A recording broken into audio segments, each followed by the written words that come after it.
Yelp is the go-to site for raves, rants, and recommendations. Since its launch in 2004, chances are, if it's a business down the street from you, it's got a Yelp page. But the coronavirus pandemic dealt a devastating blow as thousands of businesses across the country were forced to shut down. Yelp laid off 1,000 of its own employees. Now, with a vaccine in sight, but virus uncertainty still ahead, Yelp serves as a sort of mirror to the health of American business. Still, it's not COVID that CEO Jeremy Stoppelman is most worried about. It's the growing shadow of Google. In this edition of Bloomberg Studio 1.0, Yelp co-founder and CEO Jeremy Stoppelman.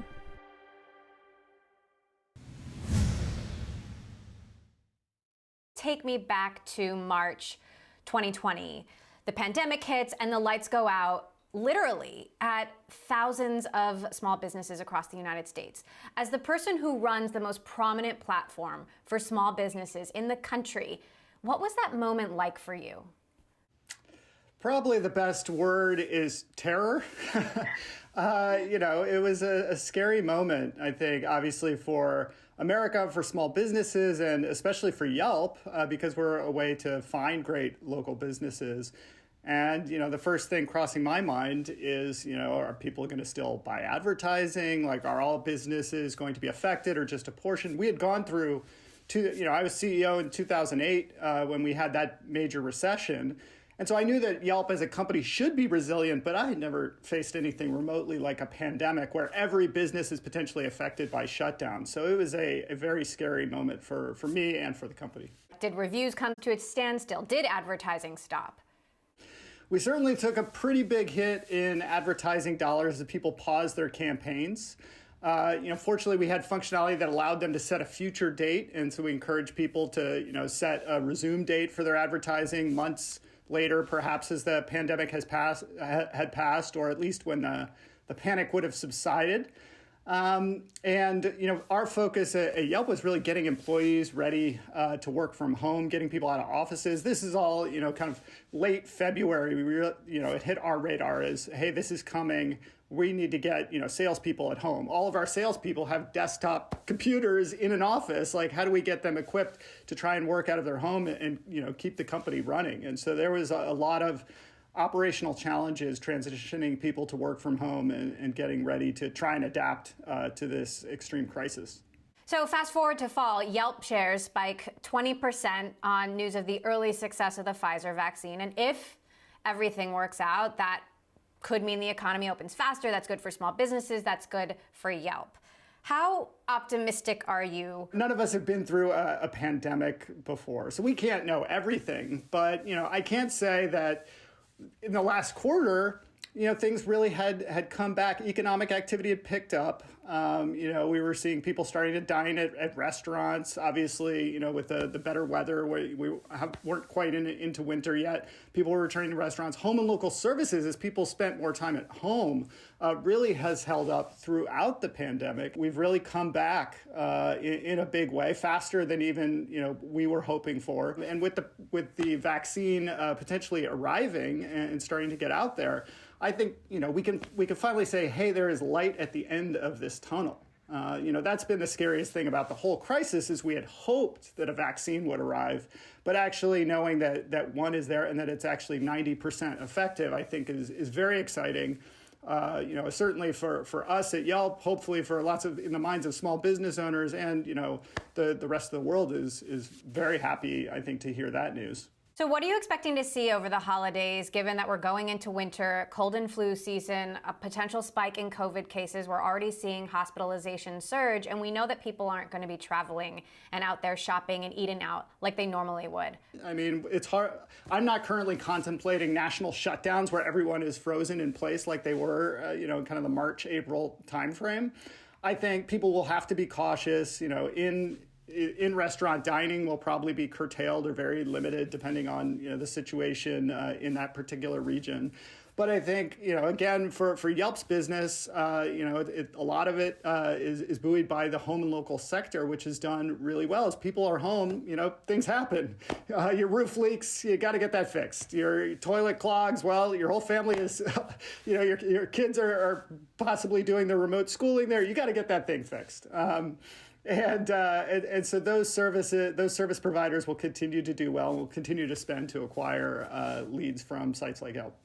Now, you regularly release these economic impact reports, and from what I can tell, by the end of summer, you found that 160,000 businesses had closed on Yelp. Where does that number stand now? What are businesses telling you about how they're doing region to region?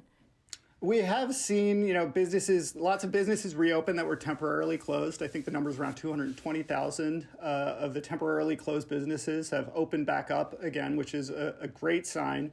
And also from a new business standpoint, especially in the restaurant and food sector, we're seeing new business openings at levels that are in line with 2019. So, that's one really inspiring thing, showing kind of the resilience of American entrepreneurship, is that businesses are, new entrepreneurs are still being born in this environment, which is incredible. I think it just shows incredible tenacity and bodes well for the economy as we start thinking about 2021 and beyond. Now, early on in the pandemic, Yelp laid off 1,000 people. You furloughed a bit more than that. Where does staffing stand now? At the start of the pandemic, obviously, we saw advertising revenue dropping very rapidly. We had to make some very tough calls around our people, people that were incredible employees for us, and it was a very difficult moment. We had to lay off 1,000 people, as you mentioned. We also furloughed about 1,000 people as well. And that set us that put us into a stable position to ride out sort of the immediate impact of the pandemic and whatever economic damage would result. And 4 months later, we were actually in a position to be able to bring back extend offers back to almost all of the furloughed employees. And so that was a great feeling. Obviously, it's very tough, to let anybody go. But we had made a commitment to these furloughed employees, and so it was great to see so many of them back working at Yelp, and many of which are here today. Now, the pandemic, as you alluded to, has become very, very political, and I'm wondering what your take is on Joe Biden's election. Are you at all concerned that his safety-first approach could, mean the economy opens more slowly? I think we have to be guided by science. We have to take a dispassionate look. We have to take politics out of it and say, we can't really have a great economy if everyone's cowering, from impacts of the pandemic, or hospitals are getting overloaded with cases. So we just have to take a sensible approach. We have to listen to the scientists. If they're telling us that, wearing masks is going to, diminish the impact of the pandemic, then we should all be wearing masks. It's very straightforward. It shouldn't be a political issue. It's very frustrating that it has been. And I think that costs us valuable time, and even more importantly, costs us health and even lives. It seems like the next stimulus package might be more scaled back. Are you concerned about a divided government, meaning that small businesses aren't going to get the help they need? I think the Fed chair has been pretty clear that, businesses need support, especially small businesses need support. And I think the initial stimulus package was a positive. And, we've been all waiting and hoping for another one. And I think, we shouldn't just have socialism for big companies where they can borrow endlessly with cheap debt from the, powered by the Fed. We should extend the helping hand to all these great small business owners that are just trying to get by. An assistant of mine, broke into a meeting and tapped me on the shoulder and literally slipped me a Post-it note that said Steve Jobs is on the line.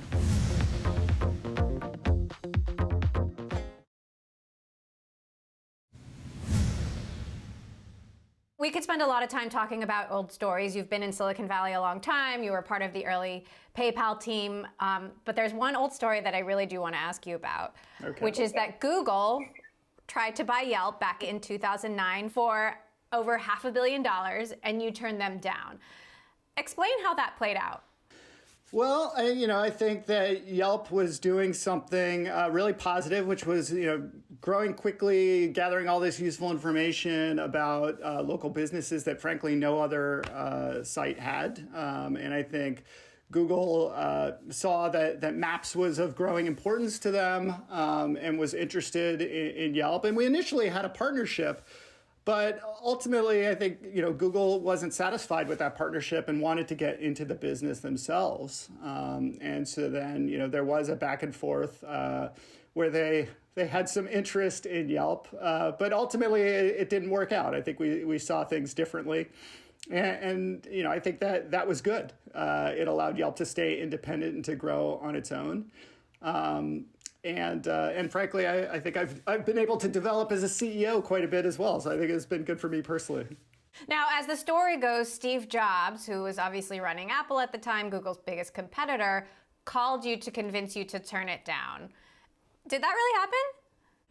It did. Yeah, it was a bit of a surreal moment. I'd call it probably a career highlight, still a peak highlight for me, when an assistant of mine, broke into a meeting and tapped me on the shoulder and literally slipped me a Post-it note that said Steve Jobs is on the line. And so I ran out of the meeting and then, picked up the phone. And of course, it wasn't Steve Jobs. It was Steve Jobs' assistant was on the line. And so then I was waiting for Steve Jobs, who did ultimately get on the phone. And he had some not so nice things to say about Google and some nice things to say about Yelp, and said, he loved Yelp and that we should keep going. And, if it was a money thing, then we should be talking to Apple, not Google, but we should just keep doing what we're doing. And, I thought that was good advice. So fast forward to today, Yelp is now a $2 billion public company, but also Google is now your biggest competitor. Did you make the right call?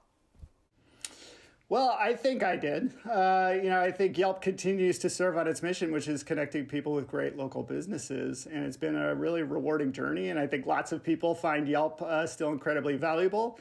I think, over 100 million people come to Yelp every single month and steer themselves to a great local business. So I think it's going well. So the Department of Justice has recently sued Google over antitrust. Taking on Google, competing against Google is no joke for any business. What was your reaction to the suit? We've been working on this topic for a very long time, so there was a good feeling, I would say, in the Yelp office, because we've been kind of shouting from the rooftops for a very long time that there is a monopoly problem in this country, and in particular there is a Google problem in this country, and Google has behaved illegally, and has leveraged its monopoly in ways that are destructive to innovation and competition, and bad. It's bad for consumers, bad for small business owners. And so it was great to see some early validation of that from the DOJ. Now, we've all seen the increasing number of Google reviews, and Yelp's main complaint that Google favors its own reviews over yours isn't actually the core of the case. Are you at all concerned that your concerns might get passed over? I mean, it's hard to say where the case goes right now because the state AGs will be, sort of bringing their own cases, and presumably it gets consolidated. So it's hard to know the exact scope of the case. I think, the early signs that, from our perspective are positive. And, again, there's bipartisan support for really scrutinizing Google and taking a look at their behavior over the last decade. You look at television over the last 40, 50 years, it was a highly regulated industry. You look at radio, highly regulated. Even going back to movies, there were antitrust cases that made a big difference in the distribution of films. And so why is it that technology should be completely immune to that, especially these new, sort of the Google generation of technology companies? Why shouldn't, Congress exercise its power? Why shouldn't the DOJ investigate? Why shouldn't the FTC investigate? You told 60 Minutes back in 2018, if I were starting out today, I would have no shot of building Yelp. That opportunity has been closed off by Google and their approach. If you provide great content in one of these categories that's lucrative to Google and seen as potentially threatening, they will snuff you out. They will make you disappear. They will bury you. Has Google continued to try to bury Yelp since that time? I mean, it's an easy thing to test for yourself. You could just, do essentially any search with local intent and then see how far down the page you have to go to get to any kind of organic result, especially in, a category that's particularly lucrative from from a SMB advertising standpoint. I mean, they've really tried to maximize the revenue, and in doing so have put the consumer in the back seat. And I think that's a real problem. But then also it stifles innovation, because if it's basically there's no organic content anymore, there isn't really that incentive for creators to try and create new and interesting websites, collect information from users. I think it's quite sad. And I think if you talk to the venture capital community, you'll hear that as well. There just isn't as much interest in ideas that are powered by search engine optimization, where you create really wonderful content and then Google or other search engines drive you traffic. Like, it's just Google now, and if it's a lucrative vertical, they're going to try and suck up all of the revenue. Now, President-elect Biden hasn't detailed his thoughts on antitrust yet, but we know that the Obama administration was fairly close to Silicon Valley, and Google in particular. How would you like Biden to weigh in on antitrust? What do you want lawmakers to do? Should Google be broken up? Yeah, I think all we can ask for is independent thought. And so you're absolutely right that unfortunately the Obama administration has a very bad record when it comes to antitrust enforcement and especially Google scrutiny. I think Google's lobbyist was the #1 lobbyist in the White House by visits. And so that's been widely reported. And even as the FTC was purportedly investigating, there was seemingly back channel communication with Google, which is very sad to learn of. And so I would hope, and I think there's some indication that Biden is going to take a more independent view of this. And I think we'll have to see, who's involved in the administration, who's in the cabinet, who are the people around Biden. My personal thought is somehow we have to get Elizabeth Warren in there because she's been particularly strong on, hammering home the point that monopolies are not good for the economy. They're not good for innovation. They're not good for consumers. And so we need someone like that with a really strong message and a strong independence streak as well. Now, all of that said, some businesses have complained that Yelp reviews skew more negative. How do you respond to, this complaint from businesses who, might prefer Google because they see that they have more positive reviews there? We try to be, the most independent, create a level playing field for businesses. And, that frustrates businesses that, frankly, on other platforms are used to getting what they want, which is, being able to ask their friends to write reviews for them, being 5 stars. And in fact, the data supports that. So the FTC, an economist there, recently put out a paper that talked about the review distribution on the various platforms. And Yelp actually has the most balanced review system, which is very validating. That feels great to me because that's what we're trying to achieve, is just a mirror of the real world.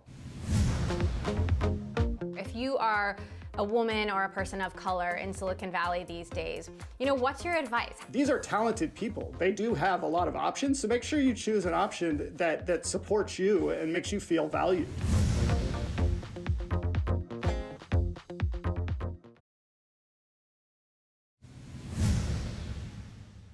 You're an engineer, you worked at X.com, back in the day, the online bank that was started by Elon Musk, which merged with PayPal. What are some of the biggest lessons you've taken from that time in your life and those people who I imagine are still in your life today? One of the big takeaways from PayPal was just how much you could do even if you had no experience.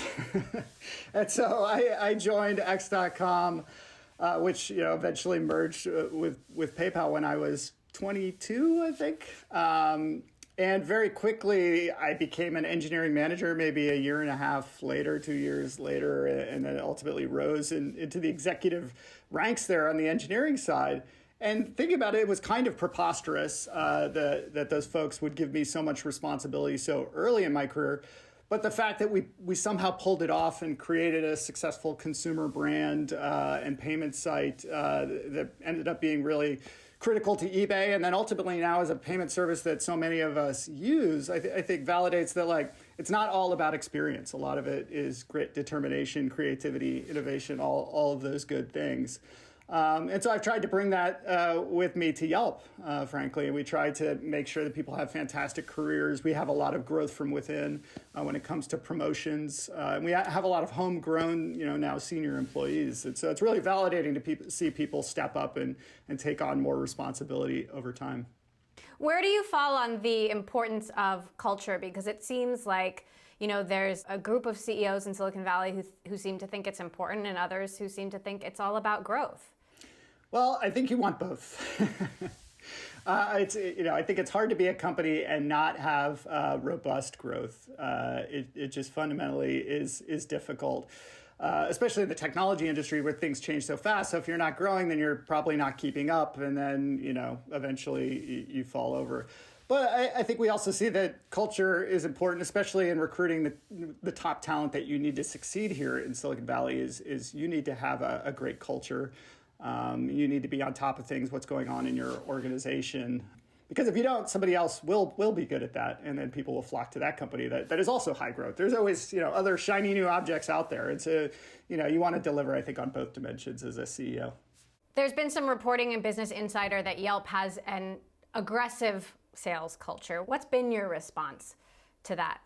I mean, we're one of the most highly scrutinized sales teams, I think, in the history of local sales teams. I mean, for many, many years, business owners, for instance, would accuse us of extortion because they claimed that you could take down Yelp reviews if you paid us. That was never true. And so any individual anecdotal accusation, I think you have to take with a grain of salt.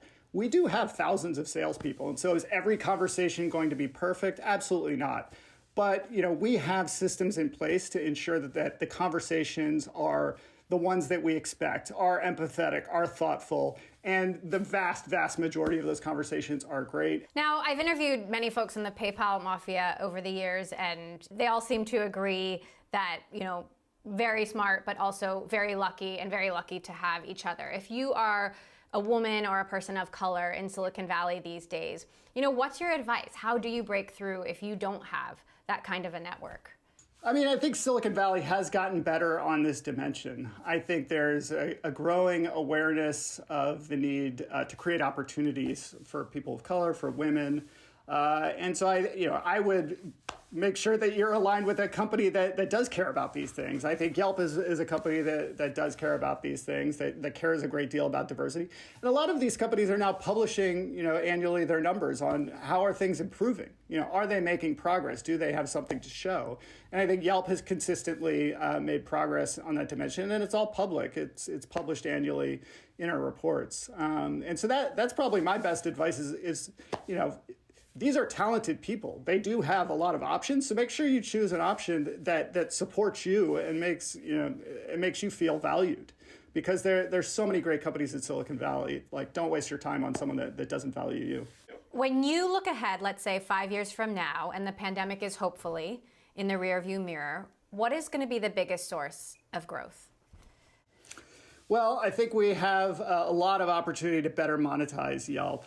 We talked about how only about 20% of our leads are monetized right now, and so we'd love to see that percentage drift up because there's just so much incredible value flowing through Yelp, accruing to business owners, and we want to give a boost to the people that are paying us. We want to help our advertisers get more leads, and so that's a big focus for the company.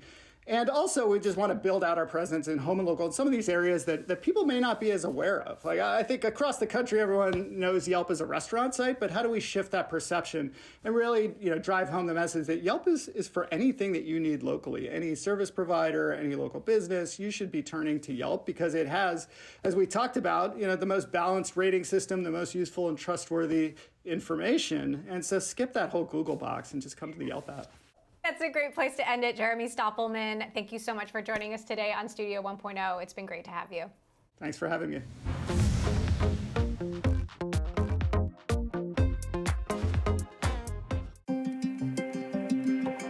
Some things you see coming.